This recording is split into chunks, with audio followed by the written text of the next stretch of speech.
Everyone, আজকে কিন্তু আমরা আছি একটা কেভের ভিতর, যেখানে আমাদের পূর্বপুরুষেরা থাকতো, আদিম মানুষেরা থাকতো। তাদের বাসস্থানটা কেমন ছিল, গুহার ভিতরটা কেমন, তো সম্পূর্ণটা তোমরা জানতে পারবে এই ভিডিওর মাধ্যমে। তো স্কিপ না করে ভিডিওটা অবশ্যই সম্পূর্ণ দেখো। এখানে দেখো, আমরা বোরা কেভসে পৌঁছে গেছিলাম, যেটা হলো আরুকা ভ্যালিতে অবস্থিত। তো এখানে টিকিট মূল্য ছিল বড়দের জন্য 80 টাকা, আর ছোট বাচ্চাদের জন্য কিন্তু এখানে 60 টাকা। আর যদি কেউ ভিডিও ক্যামেরা নিয়ে যাও তাহলে তার জন্য কিন্তু 100 টাকা দিয়ে আলাদা টিকিট করাতে হয়, আর ফোনের জন্য কোনো রকম ওরা চার্জ রাখে না। তো চলো এবার ভেতরে প্রবেশ করা যায়। সিঁড়িগুলো দেখতে পাচ্ছ, সিঁড়ি দেখে ভয় পাওয়ার কোনো কারণ নেই, কারণ এর থেকে আরও অনেক বেশি সিঁড়ি ভেতরে আছে, যেটা আমাদের পার করে কিন্তু গুহার ভেতরে প্রবেশ করতে হবে।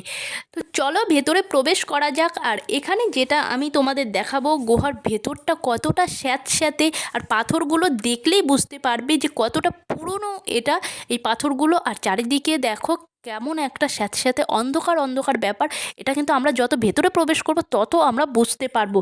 আর এখানে যে গুহার মুখটা, এখানে যে সূর্যের আলোটা এসে পৌঁছাচ্ছে, সেটা হলো এই ওপর দিকটা একটু ফাঁকা মতো আছে, এখান থেকেই কিন্তু সূর্যের আলোটা গুহার ভেতরে প্রবেশ করছে। তো সম্পূর্ণ ভেতরে কিন্তু এটা প্রবেশ করে না। সামনের দিকটা দেখতে পাচ্ছ আলোকিত হয়ে আছে, আর ভেতরের যেহেতু কালার দেখতে পাচ্ছ নানান রকম কালারের লাইট, এটা কিন্তু ওরা এখানে দিয়েছে ছোট ছোট কালারিং লাইট, ওরা এখানে ব্যবস্থা করেছে যাতে গুহার ভেতরটা আমরা পরিষ্কার দেখতে পাই। যদিও এই লাইটের জন্য আলো আধারির যে ব্যাপারটা, সেটা কিন্তু ওরা রেখেছে, সেই জন্য যখন আমরা ভেতরে যাচ্ছিলাম তখন একটা স্যাঁতস্যাঁতে ব্যাপার ছিল ভেতরটাতে। আর এখানে টেম্পারেচার কিন্তু 22 থেকে 23 ডিগ্রি টেম্পারেচার এর ভেতরে।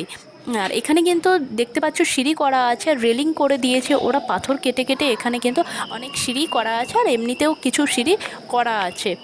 আর এখানে যেটা শাঁখের আওয়াজটা সবথেকে বেশি শোনা যাচ্ছিল, সেটা হলো এই গুহার ভেতরে সবথেকে উঁচু যে সিঁড়িটা, সেই উঁচু সিঁড়িতে কিন্তু এখানে একটা শিব মন্দির আছে। তো সেখানেও আমরা অবশ্যই যাব। এই কেভের ভেতরে যদি কেউ ছবি তুলতে চায়, ফটো তুলতে চায়, তো সেই জন্য কিন্তু এখানে ক্যামেরাম্যান আছে 3-4 জন, তো তারা কিন্তু ছবি তুলে দেবে। তো 50 টাকা করে ছোট ছবিগুলো 50 টাকা, আর বড় যেগুলো হয় সেগুলো 80 টাকা থেকে 100 টাকা ওরা নেয়। ইনস্ট্যান্ট কিন্তু ছবি ওরা এখানে তুলে দেয়।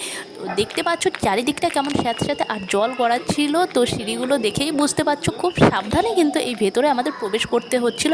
আর এত সিঁড়ি কি বলবো। আর যখন আমরা ওপরে উঠছিলাম, নিচে যখন নামছিলাম তখন একরকম, তখন অতটাও কষ্ট হয়নি, বাট যখন আমরা ওপর দিকটায় উঠছিলাম বেরোনোর সময়, তখন কিন্তু খুব কষ্ট হয়েছে। সেই জন্য কিন্তু আমাদের থেমে থেমে উঠতে হয়েছে ওপরে। আর কতটা নিচুতে তোমরা বুঝতেই পারছো, ধারণাই করতে পারছো। আর পুরো গুহাটা কিন্তু আমাদের ঘুরে আসতে মোটামুটি 1.5 থেকে 2 ঘন্টা কিন্তু লেগেছে। তো এই পাথরগুলো দেখে নাও কতটা পুরনো পাথর। আর ভেতরটাতে আমাদের আদি পূর্বপুরুষেরা এই ভেতরে, গুহার ভেতরে থাকতো। মনি ঋষিরা যারা গুহার ভিতরে ধ্যান করতো, তারা এই ভেতরটাতে থাকতো। তো এখানে এই পাথরটা দেখে নাও, আমি তোমাদের আরেকটু জুম করে দেখিয়ে দিচ্ছি। দেখতে পাচ্ছ কীরকম জল গড়াচ্ছে।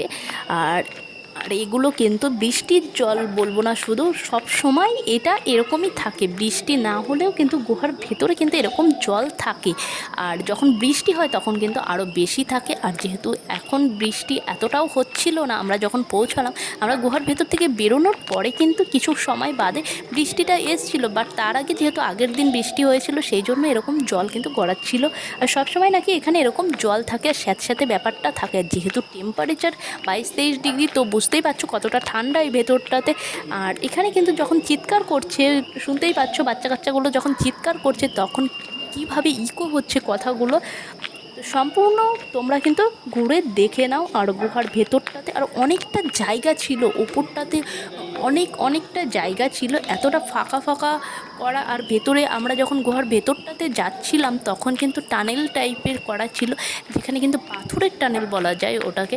তো 2 জন মানুষ কিন্তু একসঙ্গে তার ভেতরে যাওয়া যাচ্ছিল না, একজন করেই কিন্তু ভেতরে যেতে হচ্ছিল। এবার কিন্তু আমরা এরপরে তোমাদের অবশ্যই শিব মন্দিরে নিয়ে যাব। তার আগে তোমরা গুহাটা আরেকবার ভালো করে দেখে নাও। এবার আমরা যাব গুহার ভিতরে, যেটা বললাম সবথেকে উঁচু শিব মন্দির। তো সিঁড়িগুলো পার করে কিন্তু এবার আমাদের পৌঁছাতে হবে শিব মন্দিরের। সিঁড়িগুলো দেখতেই পাচ্ছ এরকম, এটা কিন্তু লোহার সিঁড়িগুলো ছিল, লোহার ব্যারিকেড করা, আর এরকম সিঁড়িগুলো ছিল। আর অনেকটা কিন্তু উঁচুতে এটা অবস্থিত, আগেই বললাম। এই হলো সবথেকে উঁচুতে বললাম শিব মন্দির। এই পাথরের এই শিবগুলো কিন্তু এখানে ছিল। আর এখানে একজন পুরোহিত ছিল যে পুজো করে দিচ্ছিল। আর এখানে গেলে কিন্তু যেই যাক না কেন তাকে কিন্তু এখানে সিঁদুরের টিপ দেওয়া হয়। ওদের ওখানে সিঁদুরটা হলো সিঁদুর আর হলো হলুদ, এই দুটো মিক্স করে কিন্তু টিপটা দেওয়া হয়। তো দেখতে পেলে তোমরা এখানে কিছু দক্ষিণা দিয়ে এবার কিন্তু এখান থেকে আমরা এবার গুহার বাইরেটায় প্রবেশ করব। তো তোমরা যদি চাও অবশ্যই এখানে এসো। আর আরুকা ভ্যালিতে গেলে বোরা কেভসটা মোটামুটি 1.5-2 ঘন্টা হাতে নিয়ে কিন্তু ঘুরতে হবে।